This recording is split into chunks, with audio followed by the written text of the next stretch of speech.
What's up? Welcome to Motorcycle Madhouse Biker News. How's everybody doing out there, man? Y'all under house arrest. You're starting to figure out what everybody else on house arrest feels like. Man, I heard it's getting pretty bad out there, man. Everybody going for the TP and all the water and the whole 9 yards. They going crazy out there.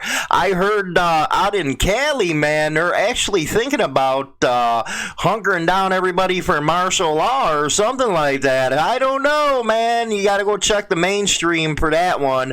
But San Francisco is. I know here in Illinois, they shut down the bars. How could they?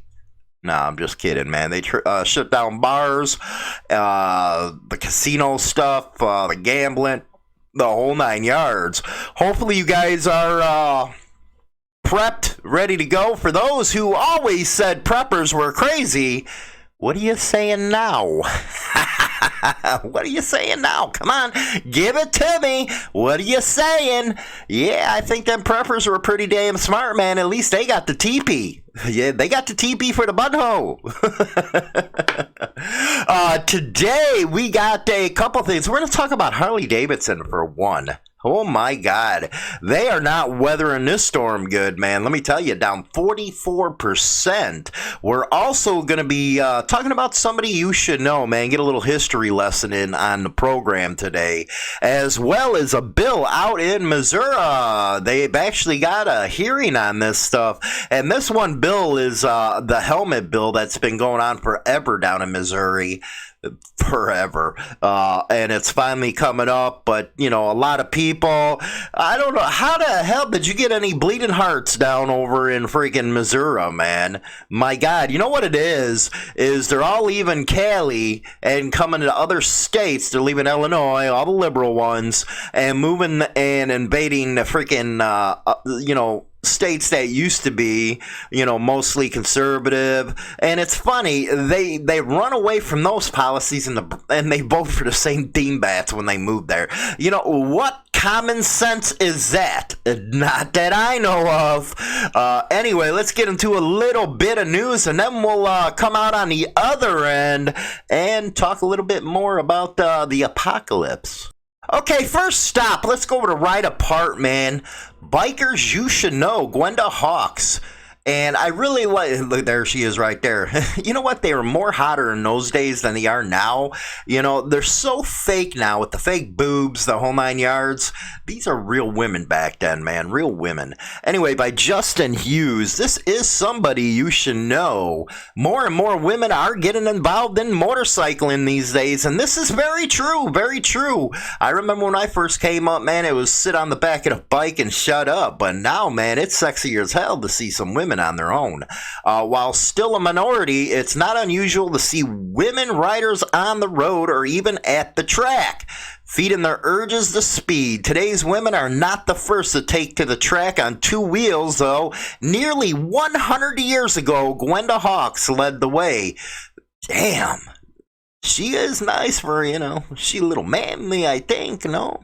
Mm-mm. She looks decent. Hey, if you're over on Motorcycle Madhouse Radio, come over and give me your, your take on the deal. Born in 1894, Gwenda served as an ambulance driver in World War I on the Eastern Front. Rock and roll.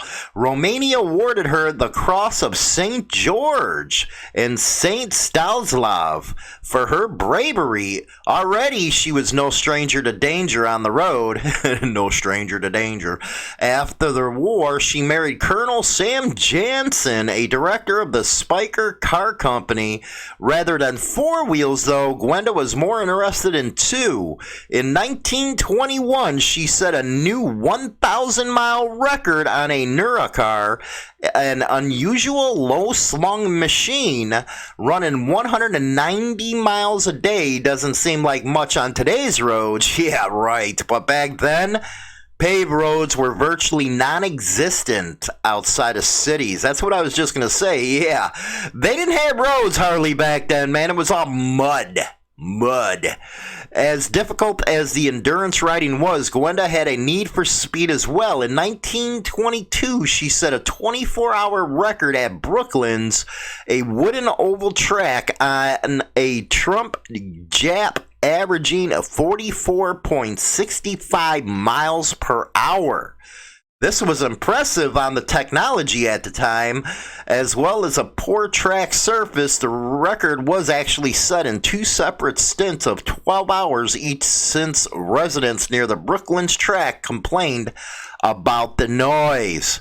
Gwenda spent much of her time racing bikes that Colonel Jansen divorced her, and she soon married another colonel, Neil Stewart. I guess she had things for colonels, who she met through the company providing her racing bikes. With new restrictions on nighttime racing putting an end to her endurance record attempts, the couple moved to France, where Gwenda set a true 24-hour record, rock on a 350cc Rudge of 54.21 miles an hour. She also survived a nasty crash on a Tarot Jap when her back wheel collapsed at speed. Meanwhile, Gwenda met and fell for mechanic Douglas Hawks. She gets around. Okay, I guess they did the same thing as they do today. Okay, I admit it, I'm wrong. After setting numerous record endurance, many of which remained until the 50s, Gwenda switched her sights to auto racing. Heck yeah, she lived to 95. Rock and roll, man. That is Gwenda Hawks. Somebody you should know. A little history there. A little history. Anyway, let's go over to news. WKRG. By Biker Dad. This is the guy I really like right here. Bills that would repeal motorcycle helmet requirement receive a hearing in Missouri. Jeff Berthal. Jefferson City, Missouri. The debate over whether Missouri motorcyclists should be required to wear helmets went before the House Transportation Committee. Supporters argue that they should have the freedom to choose, while opponents believe the legislation will result in more deaths and serious injuries. You ever notice people, they always want to stick their nose into something that has nothing to do with them, okay? You know, opponents. Do you ride a bike?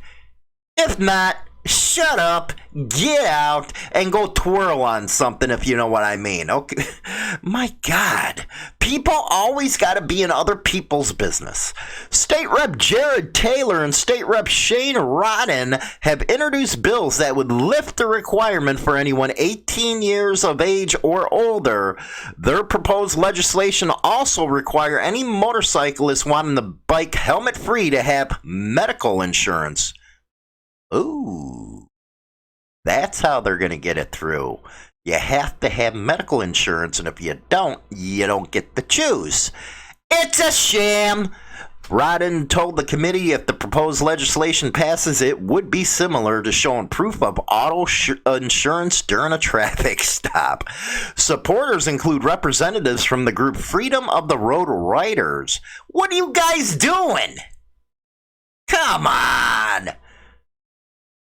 Unreal. You guys support this crap? No way I would support this, guys. I wouldn't go with this one, fellas. Not out there. Would have to have medical insurance. Really? For a right. You guys, it's better to be stuck with the lid. Hey, I wear one. You know, that's my choice, but to give away other things just to get that choice, man, keep up the fight if you ask me. That's just my opinion. I don't know how you guys in Missouri feel about that, but come on. Freedom of the Road Riders, that's not freedom. Our one representative testified the state is losing out on tourism dollars because some bikers don't want to purchase a helmet. What? Come on, man, be for real. Friends all over the nation will bypass Missouri to go to Sturgis or any other big rallies that are going on across the country, said Deanna Rhodes, the group's motorcycle awareness coordinator. That's BS. Come on, man. Really? Bikers are used to carrying helmets on when they're going on a long trip. They're fight. Come on, man. That's all I have to say. Go fight. Don't put out this BS, man. You're doing propaganda worse than the damn media. We are losing dollars left and right. You know, like I said, when people go on a trip, they got the helmets on the back of the bike or in their luggage, man. Come on. I support the right to choose. I really do. But, you don't go out there and grapple to these people. They work for you. You don't work for them. So don't grapple. Go at them straight on, head on. Bring them statistics from, say, Illinois or, helmetless laws, like Wisconsin or something. Say, here, the death rate ain't going up any different. Bring, facts. Don't bring this kind of crap to them. Basically what it does, you're pulling on their pecker, guys. Come on. Groups traveling to Jefferson City to testify against the bill include the Brain Injury Association of Missouri. One mother testified her son, who was severely injured in a crash and would not have survived had he not been wearing a helmet. MO.Dot Director Patrick McKenna also testified against the legislation. We feel this proposed legislation is a move in the wrong direction for public safety. Public safety. Nanny state. Nanny state. Oh my God. Oh, yeah. What do you guys think about that, man? Leave that your thoughts in the comment section. Really, leave your thoughts on this one. I don't believe in pandering, man, and that argument's weak. Anyway, Business Insider, let's get to the HD. Woo! Yeah, we can say its first electric motorcycle was a flop. But then they're trying to push off 12 other e-bikes from scrappy upstarts. Harley Davidson's $30,000 for this thing. Are you serious? The live wire? Nah, I wouldn't have bought it either. They put a couple bullet points here. Harley Davidson CEO stepped down. You gotta love that one. I know a lot of other people. Bye. See ya. Bye. And do you know they're actually thinking about bringing in people that have no experience in motorcycles whatsoever? I think Levi Strauss, some freaking coffee company or something. Yeah, that's who they're bringing in as CEO. These people do not understand what Harley Davidson is. They don't understand what motorcycle this is. And they don't know who the hell you are. But they want to sell you a bike. It's no wonder that their prices are skyrocketing, man. Zero's Cake, Lightning, and others sell electric motorcycle without household names, and their lineups are expanded by the day. So, this is an article you can see on businessinsider.com. If you want to go through the motorcycles, go ahead and take a look at it. It's a pretty good lineup, man. I really do like the Lightnings. Zero, everybody knows I love Zero. They're a great company, the Zero S and the SR. But I want to talk about Harley Davidson just a little bit here. Harley Davidson, get it together. You're looking bad right now. It's great that you got rid of the CEO. I can't hit on him too hard because he was leading the effort to get new model designs to try to get the younger generation in. Because, quite frankly, Harley Davidson, I think your problem was year after year, you had the same damn models. All you did was tweak it here and there, putting a different shiny object on it, and that was your new model bike for the year. You're reaping what you sowed here, man. The aging demographic of your riders are through the roof. You're talking baby boomers and, what am I talking about? I'm getting up there too. You just tell with the way these kids think nowadays. But anyway, they're not into a lot of the designs that you had all those years. So you had a following of the older generation. Yeah, it was great when everybody was younger. That had that attitude, the loyalty that people showed your company was your opportunity to show it back, and you didn't do it. What'd you do? Instead, the prices went through the freaking roof. Personally, I won't buy anything but used. Nope.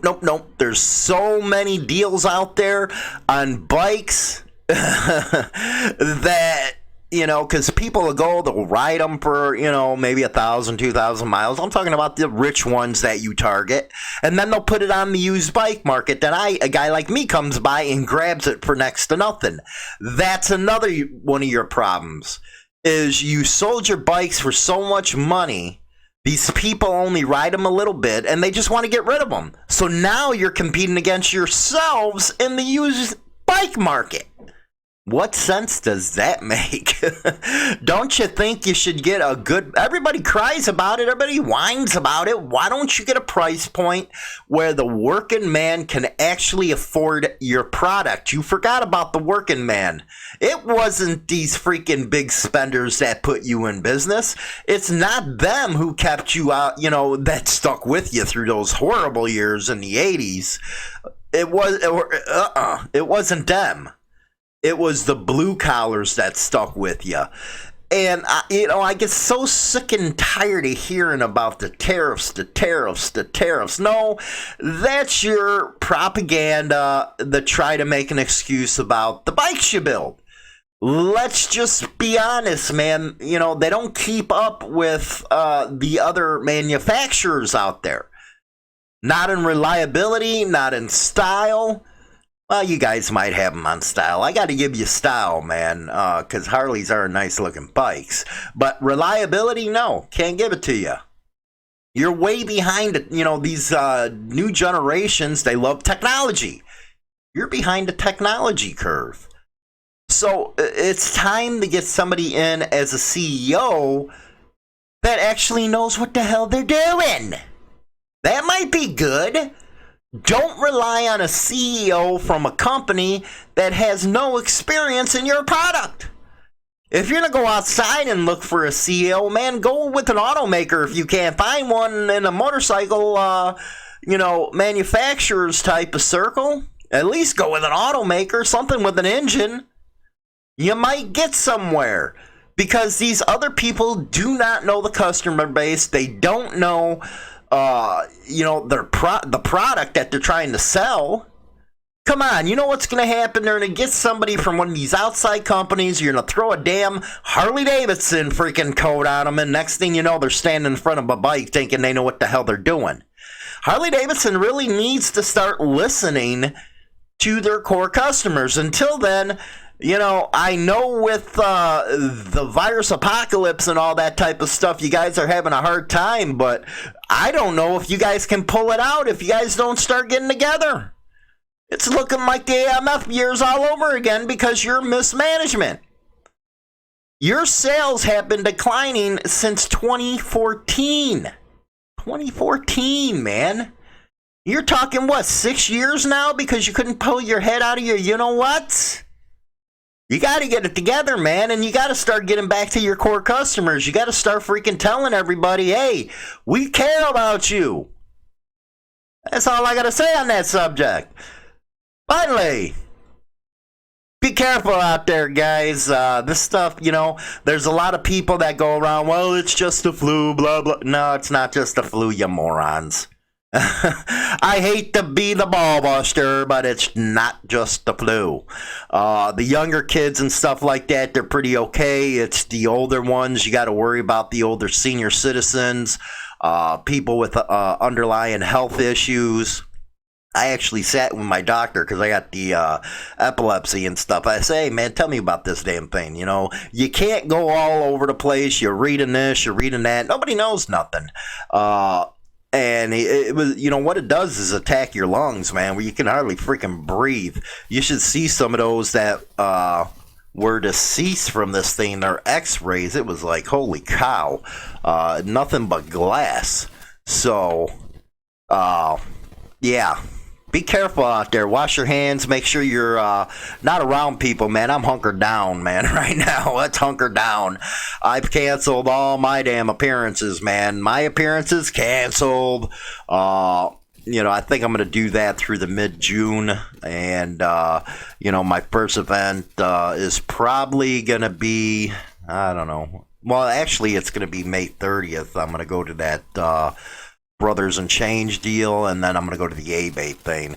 But just use common sense out there, guys. You make sure you guys be safe, man. Don't be listening to the morons that say this ain't nothing.